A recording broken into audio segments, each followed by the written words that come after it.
Anya dance करने में उस्ताद। एक स्टेप जो वो देख लेती तो हूबहू उसे उतार देती। अरे आन्या बेटा, मेरी बेटी को भी डांस सिखा देना, उसका एनुअल प्रोग्राम है। हाँ आंटी क्यों नहीं, अब कल शाम उसको भेज देना, मैं सिखा दूंगी। हाँ हाँ, नचनिया ही बन, आस पड़ोस के लोग तुझे इस्तेमाल कर रहे हैं। माँ इस्तेमाल मेरा नहीं कला का हो रहा है, नाचना एक कला है, कला। आन्या हर बात में अच्छी थी, फिर चाहे वो अच्छा व्यवहार हो या फिर लोगों की मदद करना, वो हमेशा खुद के शौक को पूरा करने के लिए व्यस्त रहती। लेकिन घर वालों को तो उसका ये काम सिर्फ समय की बर्बादी लगता है। कहाँ है आन्या? उसको बोलो कि आज शाम को खाना वही बनाएगी। सपना देख लो कि तुम्हारी बेटी घर का खाना बनाएगी। अरे आसपास के लोगों का काम करने से उसे फुर्सत मिले तब तो कहीं जाकर वो हमारे घर का काम करेगी ना। देखो ना, इकलौती बेटी, ऊपर से गैर जिम्मेदार, अब करे तो क्या करे। तभी पड़ोस की पिंकी आ जाती है। अंकल आंटी, आन्या दीदी कहाँ है? वो क्या है ना, मेरा क्लास वर्क है, वो मुझे समझ में नहीं आ रहा, तो मम्मी ने कहा कि आन्या दीदी से पूछ लो। हाँ हाँ क्यों नहीं, खुद का तो कोई काम है ही नहीं उसे। जाओ जाओ, सीढ़ी से ऊपर चली जाओ, वही कमरे में है आन्या। एक रोज शहर में डांस कंपटीशन वाले लोग आते हैं, जहाँ आन्या का डांस सबको पसंद आता है। क्या बात है, छोटे से शहर में इतना टैलेंट? बेटा कौन सिखाता है आपको? कोई नहीं सर, वो क्या है ना, मैं टीवी देखकर सीख जाती हूँ। अरे वाह, और आपके मम्मी पापा कहाँ हैं? वो नहीं आए? नहीं, वो लोग नहीं आए हैं। आन्या कंपटीशन जीत जाती है और घर में टीवी वाले आन्या का इंटरव्यू लेने आते हैं।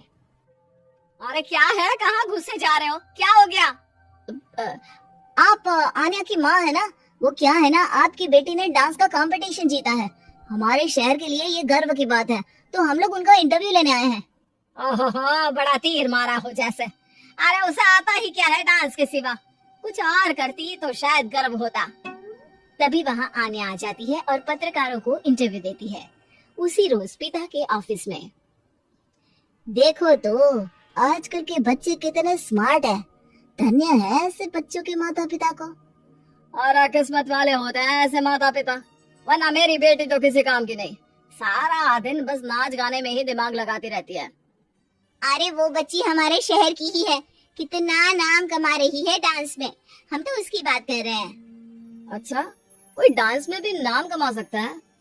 अरे दे देना भाई पेपर की कटिंग, दिखाऊंगा आन्या को भी मैं। क्या नाम बताया? आन्या? यही तो नाम है मेरी बेटी का, आन्या शर्मा। बड़े उम्मीद से रखा था कि कुछ अच्छा नाम कमाएगी, लेकिन नहीं, आजकल के बच्चों को माँ पापा के इमोशन की कदर है क्या? अरे ये देखिए, इस बच्ची का नाम भी आन्या शर्मा ही है, जो पूरे शहर का नाम रोशन कर रही है। पिता अखबार देखते हैं तो सामने बेटी की ही फोटो रहती है, लेकिन ये क्या, जिस फोटो को देखकर हर कोई गर्व कर रहा था, पिता को उसमें कुछ भी खास दिखाई नहीं देता। हमारी ही औलाद है ये, पता नहीं कब कहाँ जाकर नाम लिखवाती है, मुझे तो पता भी नहीं है। अरे शर्मा जी, जरा मिलवा दीजिए ना अपनी बच्ची से, मैं अपनी बेटी को भी ऐसा ही बनाना चाहती हूँ, मेरी बेटी को कुछ टिप्स दे देगी करियर को लेकर। अच्छा ये दिन आ गया आपकी बेटी के, ले आइए कभी भी, लेकिन बाद में अफसोस ना करिएगा। सभी को आन्या के पिता की बात पर हैरानी होती है कि इतनी टैलेंटेड लड़की के माता पिता आखिर उससे चाहते क्या है। पिता घर आते हैं और माँ से कहते हैं, पता है तुम्हारी लड़की क्या कर रही है, या फिर ऐसे ही व्यस्त रहोगी हमेशा? अरे पता है मुझे, पर आपको कैसे पता चला? अरे कुछ पत्रकार आए थे, पता नहीं कहाँ कौन सा कंपटीशन जीत कर आई है। नजर रखा करो उस पर। तभी वहाँ पड़ोसन आ जाती है, जो पति पत्नी दोनों ही डॉक्टर होते हैं। नमस्ते भाभी, बधाई हो आपको आन्या की कामयाबी की। भाई भगवान बेटी दे तो ऐसी, कहाँ है वो? सच में आपको ऐसा लगता है कि भगवान ऐसी बेटी दे? तो ले जाइए ना अपने साथ, रखिए 2-4 दिन, खुद ही पता चल जाएगा। और नहीं तो क्या, सारा दिन करती क्या है, कहाँ रहती है, हमें तो कुछ पता नहीं होता, ना बताती है ना पूछती है। खैर देखिए, वो वक्त अब गया जब माता पिता बनकर बच्चों की परवरिश की जाती थी, अब तो बच्चों को साथ बिठाकर बात करना जरूरी है। वो क्या कहते हैं, बच्चे के दोस्त बने। तो क्या आप दोनों अपनी बेटी के दोस्त हैं? हाँ बस अब यही बाकी रह गया था। खैर बताइए क्या काम है आपको? वो क्या है ना, मैं और मेरे पति दोनों को ही इमरजेंसी कॉल आ गई है अस्पताल से। मेरी बेटी आन्या की अच्छी दोस्त है, तो मैं क्या उसे आन्या के पास छोड़ दूं अगर वो फ्री है तो? माँ कुछ बोलती उतने में ही आन्या आ जाती है। वाह आंटी क्यों नहीं, मैं फ्री ही हूँ, आप निश्चिंत रहिए, मैं उसका पूरा ख्याल रखूंगी। थैंक्स बेटा।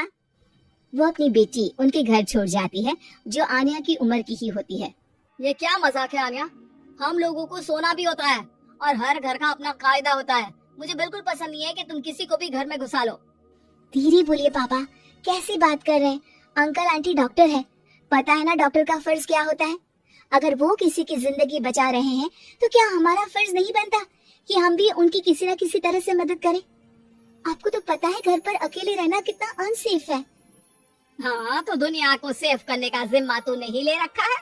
अरे बहुत महंगे अस्पताल के डॉक्टर हैं वो लोग, खूब पैसा मिलता होगा, लेकिन ये नहीं कि मेड रख ले।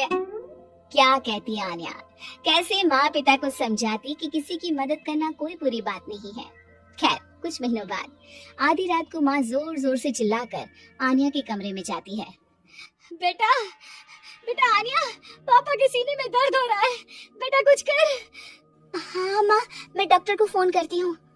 आन्या डॉक्टर को फोन करती है, लेकिन माँ डॉक्टर को तो आने में काफी वक्त लग जाएगा, मैं पिंकी के पापा को बुला लाऊं? अरे वो नहीं आएंगे बेटा, वो लोग बहुत बड़े डॉक्टर हैं और हम लोगों के पास इतने पैसे भी नहीं है। माँ मैंने डांस कंपटीशन में जो पैसे जीते थे वो है मेरे पास, आप चिंता न करें, बस पापा का इलाज करवा ले। आन्या के कहने पर वो बड़े डॉक्टर न सिर्फ आन्या के पापा का इलाज करते हैं बल्कि उन्हें ठीक करके घर भी ले आते हैं। आज मैं सिर्फ अपनी बेटी की वजह से बच गया, भगवान सबको ऐसी बेटी दे।